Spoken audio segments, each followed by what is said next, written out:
Hi, Hello, everybody. welcome to Soul Sisters 130. We hope you are doing well. 1:30. That's amazing. Let us begin with our Rima for today. We are in Jeremiah 23:36 to 40.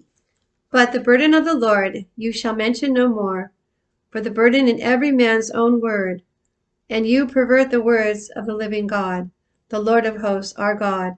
Thus you shall say to the prophet, what has the Lord answered you? Or what has the Lord spoken? But if you say, the burden of the Lord, thus says the Lord, because you have said these words, the burden of the Lord, when I sent you, saying, you shall not say, the burden of the Lord. Therefore, behold, I will surely lift you up and cast you away from my presence, and you and the city, which I gave you and your fathers, and I will bring upon you everlasting reproach and perpetual shame, which shall not be forgotten. So I don't know, what do you think the burden of the Lord means? It's just an excuse they're making to not follow the commandments? When someone asks them the burden of the Lord, and that's their It sounds like an excuse. Yeah, sounds like an excuse. Like, I can't do my part because of the burden of the Lord. Or, don't expect me to do, Lord, like saying to reproaching, don't expect me to do what you want me to do. Yeah, Because it's insane. I'm weak and I'm lazy. yeah. Because of their position, maybe they were prophets or they're priests. They thought they could get away with that. They can get away with it. No one does. Yeah. Because like maybe my role is so heavy I can't accomplish everything. But that's not Jesus' heart. Yeah. Yeah. Thus says the Lord. And true parents' heart is like to give and keep giving and not pay attention to what you've given. Well, it's a high standard. I'm not going to lie, but to make an excuse, you say sorry. The Bible's warning us. Repent. Yeah. The Lord is warning us. Don't amen. do with it. Okay. Thanks be to God. Thanks be to God. Thus saith the Lord. Okay, I don't have time to read Divine Principles because I would like to get into a few things. I'd like to report on Michael J. Matt's video posted on February 20th entitled, A Major Victory, Heroes and Patriots Sacrificing Everything for Freedom. This is from the Remnant video. Tonight we're going to talk about some good news, and some heroes. Because the thing is, good things are happening. And I realize that all of a sudden, Joe Biden is trying to get us into another Cold War. Russians are coming, right? Everybody is freaking out because of the plight of the Ukrainians. All of a sudden, because that's what they were told to do in the news last night. But setting that aside, that nonsense, which is what it is, of course, good things are happening on a much more fundamental level. And the good things that are happening could be why we are looking to start a war, a distraction. Once again, the old way is the dog wag the dog scenario. The past 2 years, as we've talked about, have been tough. What we've been through in the course of that time is globalism at its worst. Globalist insanity. Living through that has brought out the worst in us as Americans and as Europeans and Canadians. But it's also done something else. It's brought out the very best in us. He shows a clip of a kid playing hockey at the trucker protest and was asked, do you think all this craziness is worth it? He answers yes. And he was asked why? For our freedom, he answers, without hesitation. He's about 13 years old. We've seen a side of ourselves that many of us thought was gone forever. Our humanity is coming back. Now we know this was coming. We couldn't go the way it was going forever back in 2019. At a conference in Rome, he said something he believed to be true, that these heroes, that there were saints that were in the wings waiting to come out and do great things. The world sort of imploded all around them. He was explaining at this conference right before COVID landed. We cannot fly the flag of surrender. We were told darkness was about to descend on the entire earth. The churches were to close and all hell was to break loose. But you know what? Heroes and saints were right around the corner. And today, 2 years after that conference in Rome, I don't know about you, but I see heroes everywhere. Those that I'm proud to stand with. They may not understand everything, but they see the enemies of the faith. They see the enemies of the cross as their enemies. Now he shows a video of Constable Erin Howard from Ontario, Canada. She wanted to give a shout out to all the truckers. She says, I think what you guys are doing is incredible. You are fighting for our rights and freedoms, And right now, it feels like we are a little bit at war, and these rights and freedoms are at stake. So you guys are honestly true heroes. What you're doing is just incredible. She's a constable in Ontario, Canada. Sports figures. Haven't we all just given up on sports figures? Overprayed babies whining. He shows a picture of LeBron James. That's even changing. Today we see sports heroes, some of the best in the world, standing up and saying, you know what? No, we're done. There's more to life than making money and being famous. Some of these heroes don't win the game. Sometimes they don't even play the game. He shows an interview with a famous expert tennis player. The question, are you prepared to forego the best player that ever picked up a racket statistically because you feel so strongly about this jab? That's right. I heard about Yeah. Answer, yes, I do, was Novak Dvorak. This is a sort of thing that was not anticipated by the lunatics at Davos. They didn't see this kind of selflessness coming to the fore, setting the example, changing the narrative. You see, this is a very definition of a hero. What he's doing right now, he's not alone. Another one, Enes Kanter, a professional basketball player from Turkey. He's also a patriot. Shows a video where he says, I started speaking out against the Turkish government. And he explains they revoked my passport. They put my dad in jail. And my dad had to put a statement out saying to the government, I am sorry for such a son. So he says, people should feel very lucky and blessed to be in a country like America, where there is human rights. And obviously America having her own problems, but change can only happen in America with freedom of speech. That's right. He said that. Well, that was a few months ago. This week, because he spoke out against an atheistic dictatorship, headline, China basher Enes Kanter gets traded. And they waved, and also waved by the Houston Rockets. Coincidence?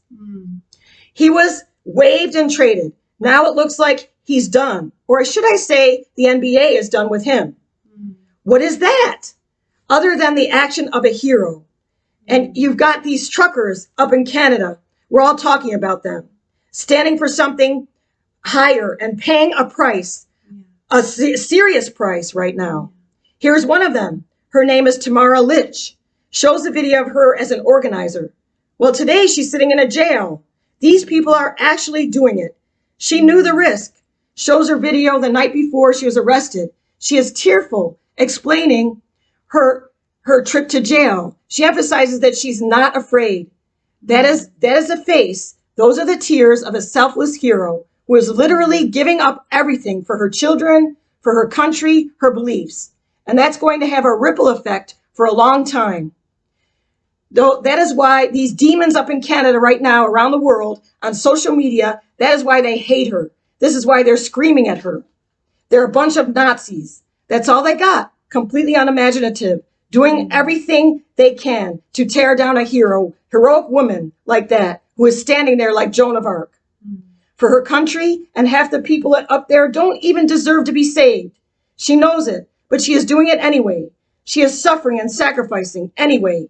I would say to her, don't listen to the demons, Tamara. The world will never forget your truckers. They will never forget your example. They will never forget your story. You guys, you are the ones who stood up to the slings and the arrows of the woke mob.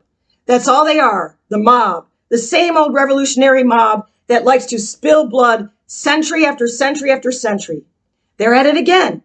Shows the video where the horses trample a woman ruthlessly. In the middle of a woke mob are heroes like you, Tamara.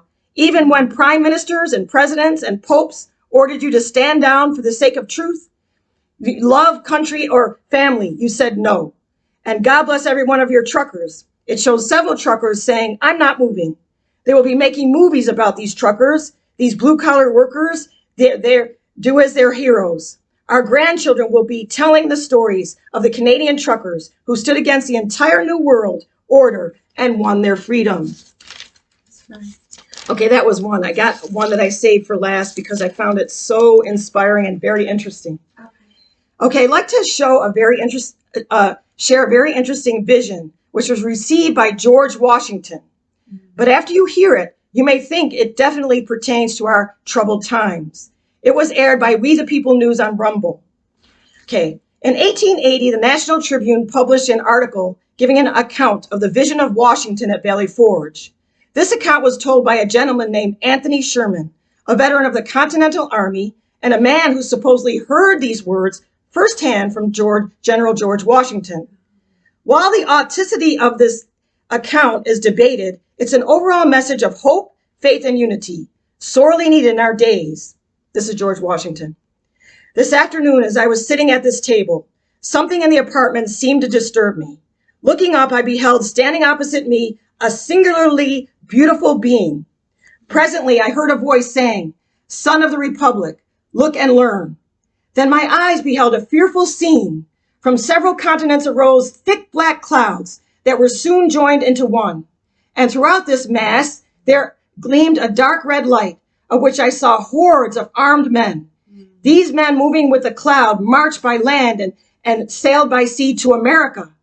As my ears listened to the thundering of the cannon, clashing of the swords, and the shouts and cries, millions in mortal combat, I again heard the mysterious voice say, "Son of the Republic, look and learn."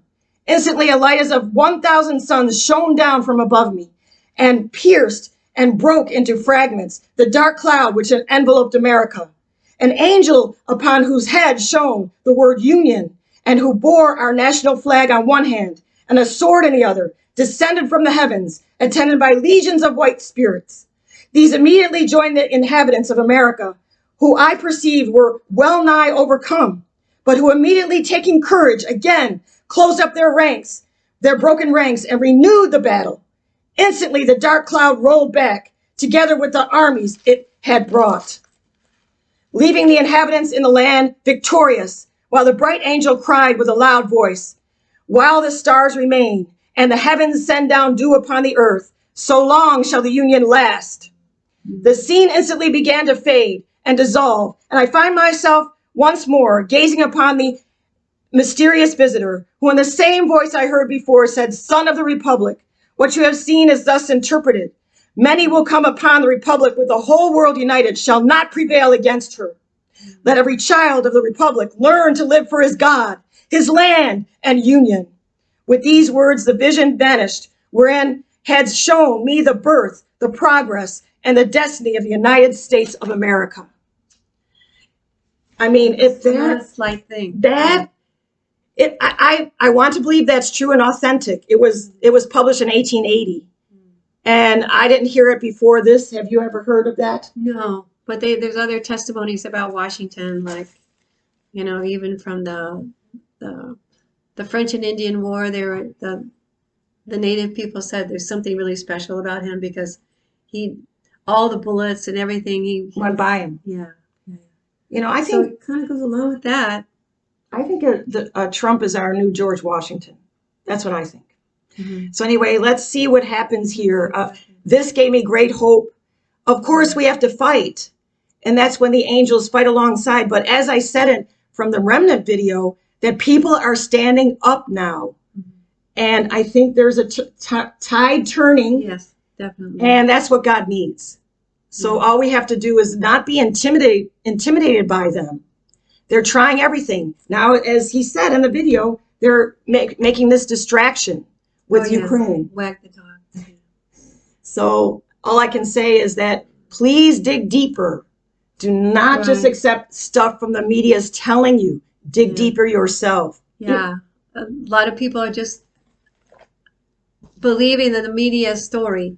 Yeah. Everybody believes it's true. Oh, Putin is bad and he's taking the Ukraine people and people are dying and he's a megalomaniac. And There was actually biolabs there, put there by who?